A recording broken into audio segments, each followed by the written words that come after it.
Salut à tous, on est parti pour une nouvelle présentation de film. Aujourd'hui on aura de l'action, de l'histoire vraie et de l'animation. On commence avec Invincible, sorti en 2014, réalisé par Angelina Jolie, et qui met en vedette Jack O'Connell. Après avoir vécu un crash d'avion et passé 47 jours en mer, Zamperini est capturé par les Japonais, et subit des tortures physiques et psychologiques dans un camp de prisonniers. Malgré les épreuves qu'il subit, il parvient à maintenir son esprit de combativité grâce à sa passion pour la course. Le film a été salué pour sa réalisation et ses performances d'acteur, ainsi que pour sa fidélité à l'histoire vraie de Zamperini. Anecdote, Jack O'Connell, qui joue le rôle de Louis, a subi un entraînement intensif pour préparer son rôle, y compris une formation physique et une perte de poids importante. Le film a été tourné dans des conditions difficiles, en grande partie en Australie, avec des températures élevées. Cela a permis de recréer des décors et des paysages les plus fidèles possibles à l'époque de la Seconde Guerre mondiale. Louis Zamperini aura vécu juste assez longtemps pour être la première personne à voir le film, aux côtés de la réalisatrice, puisqu'il est décédé le 2 juillet 2014 à l'âge de 97 ans. On passe à Triple X, sorti en 2002 et réalisé par Rob Cohen, avec Vin Diesel et Samuel L. Jackson. Le film suit l'histoire de Xander Cage, un adepte de l'extrême et hors la loi. Il est recruté par un agent secret Augustus pour infiltrer un réseau criminel international. Xander doit se rendre en République tchèque et s'infiltrer dans un groupe de criminels, pour découvrir leur plan et empêcher une attaque terroriste. Il va faire la rencontre de la belle et mystérieuse Yelena et devra faire face au chef de la bande, Yorgi, qui va se révéler être un ennemi redoutable. La plupart des scènes de motocross, de skateboard et de parachute ont été tournées dans des endroits réels, avec de multiples caméras spécifiques pour capturer les scènes dans les meilleures conditions, et parfois en une seule prise. Vin Diesel a effectué la plupart de ces cascades, mais des scènes complexes ont été réalisées par des cascadeurs. Et malheureusement l'un d'eux est décédé lors d'une séquence aérienne. Le film fait partie d'une trilogie avec le 2 sorti en 2005, avec cette fois Ice Cube dans le rôle principal. Et le 3 sorti en 2017 avec le retour de Vin Diesel dans le rôle de Xander Cage. Rien de tel pour une soirée popcorn. On continue avec Aviator, sorti en 2004, et réalisé par Martin Scorsese avec Leonardo DiCaprio.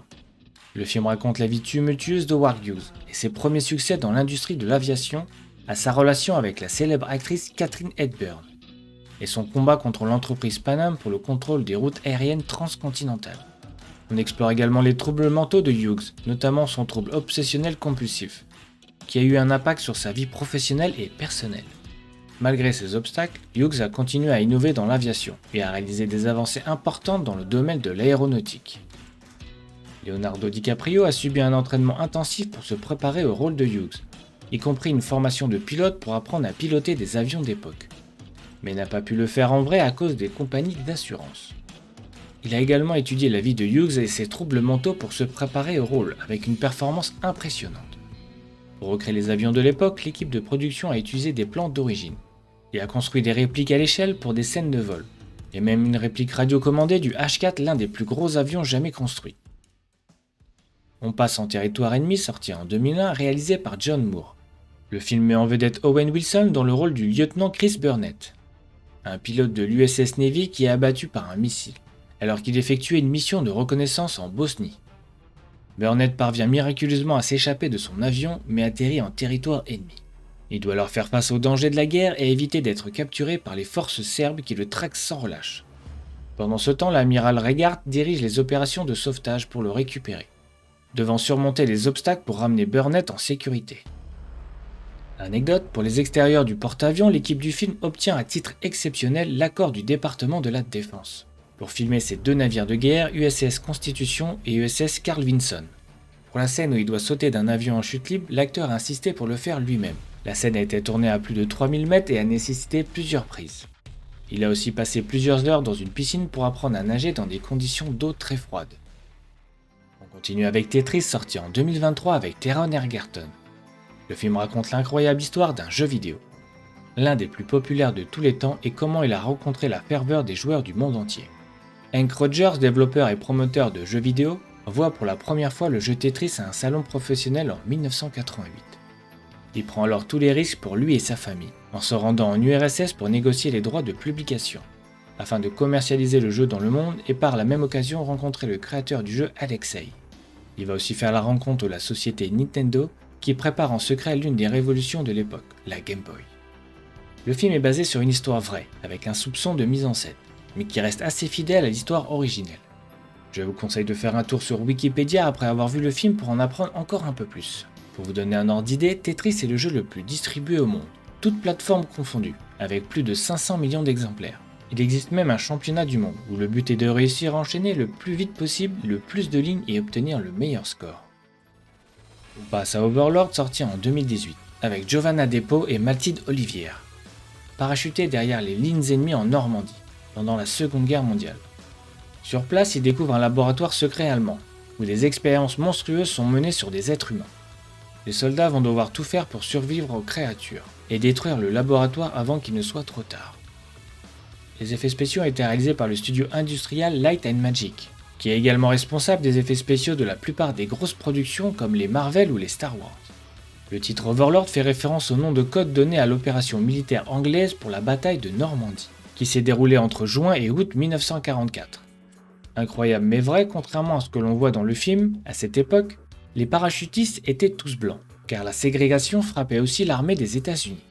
Et c'est qu'à partir de 1948 que le président Truman a signé le décret, mettant fin à la ségrégation dans les forces armées, qui sera vraiment appliquée que 15 ans plus tard. Passe à L'île aux chiens, un film d'animation de Wes Anderson sorti en 2018. Le film met en vedette les voix de Bryan Cranston, Edward Norton ou encore Bill Murray. L'histoire se déroule dans un futur proche où le maire corrompu de la ville de Megazaki ordonne l'exil de tous les chiens sur une île déserte, après la propagation d'une épidémie de grippe canine. Le jeune Atari vole un avion et décide de partir à la recherche de son chien envoyé sur l'île. Il sera accompagné d'une meute de chiens errants pour l'aider dans sa quête. Comme vous l'avez sûrement remarqué, le film était une véritable réussite graphique, qui mélange habilement le stop motion, la 2D et la 3D. En effet, les équipes composées de plus de 100 personnes ont travaillé en étroite collaboration pour rendre cela fascinant à regarder. Autre fait intéressant, si vous regardez le film, les voix japonaises ne seront pas sous-titrées. C'est un choix du réalisateur pour se focaliser sur l'émotion des personnages. Mais vous ne serez pas perdu pour autant, le film est assez bien fait pour comprendre les subtilités. Savoir aussi que les chiens sont dans le même cas que vous. Dommage que personne ne parle sa langue.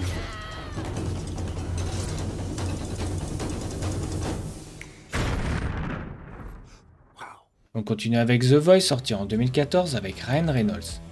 Jerry vit dans une petite ville américaine bien tranquille, où il travaille dans une usine de baignoire. Célibataire, il n'est pas solitaire pour autant, dans la mesure où il parle à son chat Monsieur Moustache, un peu psychopathe sur les bords, et son gentil chien Bosco. Jerry prend des médicaments et voit régulièrement son psy pour parler de ses troubles. Un jour, il tombe amoureux de sa collègue Fiona, qui gère la comptabilité de l'entreprise, et entame une liaison avec elle. Mais alors que ses animaux s'immiscent dans cette relation, Jerry finit par la tuer.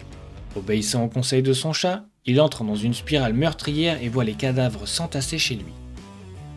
Pour créer les voix de Monsieur Moustache et de Bosco, Ryan a enregistré sa propre voix, avec une tonalité aiguë pour le chat et grave pour le chien. D'ailleurs, il n'y a pas vraiment d'animaux sur le tournage. Les animaux de compagnie de Jerry étaient des personnages animés en CGI.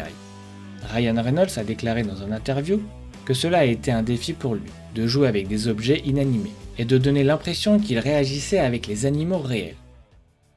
On passe à Monsieur Wolf, réalisé par Gavin O'Connor, sorti en 2016 avec Ben Affleck. Christian Wolf est un expert comptable surdoué, atteint du syndrome d'Asperger. Il travaille pour des organisations criminelles et des entreprises corrompues, en utilisant ses compétences en mathématiques pour blanchir de l'argent. Lorsqu'il est embauché par une entreprise robotique, il découvre une fraude de plusieurs millions de dollars et devient la cible de tueurs à gages. En amont du tournage, Ben Affleck et Gavin O'Connor ont consulté de nombreux spécialistes sur l'autisme. Ils ont aussi visité des foyers et des écoles spécialisées. Ils ont fait des recherches ensemble, ce qui a permis d'acquérir un vocabulaire qu'ils comprennent tous les deux, et qui a grandement facilité les choses pendant le tournage. Le décor du mobil-home a été compliqué à construire, car il devait être à l'intérieur à l'échelle réelle, mais tout devait être amovible pour permettre d'installer des caméras et des éclairages. Et tout devait apparaître également parfaitement rangé et en parfait état. On continue avec les aventures de Tintin et le secret de la licorne, qui est un film d'animation en motion capture sorti en 2011 réalisé par Steven Spielberg. L'histoire suit le jeune reporter Tintin, accompagné de son chien fidèle Milou, après avoir découvert un indice dans une réplique d'un voilier, et se lance dans une quête épique pour découvrir les secrets d'un navire englouti rempli d'un trésor. Au cours de son voyage, Tintin rencontre le capitaine Haddock, un marin qui aime bien boire et qui a une connexion personnelle avec le navire disparu. Pour résoudre le mystère, il doit faire face à des ennemis redoutables, tels que le méchant Sakharine qui est prêt à tout pour mettre la main sur le fabuleux trésor disparu de Rackham le Rouge. Les aventures de Tintin, le secret de la licorne n'est pas une simple adaptation de l'album éponyme d'Hergé. En effet, le film mélange des éléments de 3 albums, Le crabe aux pinces d'or, Le secret de la licorne et Le trésor de Rackham le Rouge. Faut savoir que le film a été intégralement tourné en motion capture, qui implique de filmer des vrais acteurs en costume avec des capteurs pour capturer leurs mouvements et expressions faciales. Les animateurs ont ensuite utilisé ces données pour créer les personnages en images de synthèse. On aura peut-être la chance de voir une suite un jour qui devrait être réalisée par Peter Jackson. C'est maintenant fini, n'hésitez pas à me donner vos avis sur les films en commentaire. N'oubliez pas de laisser un pouce bleu, de vous abonner et d'activer la cloche des notifications pour ne pas manquer les prochaines vidéos. Merci à tous et à la semaine prochaine.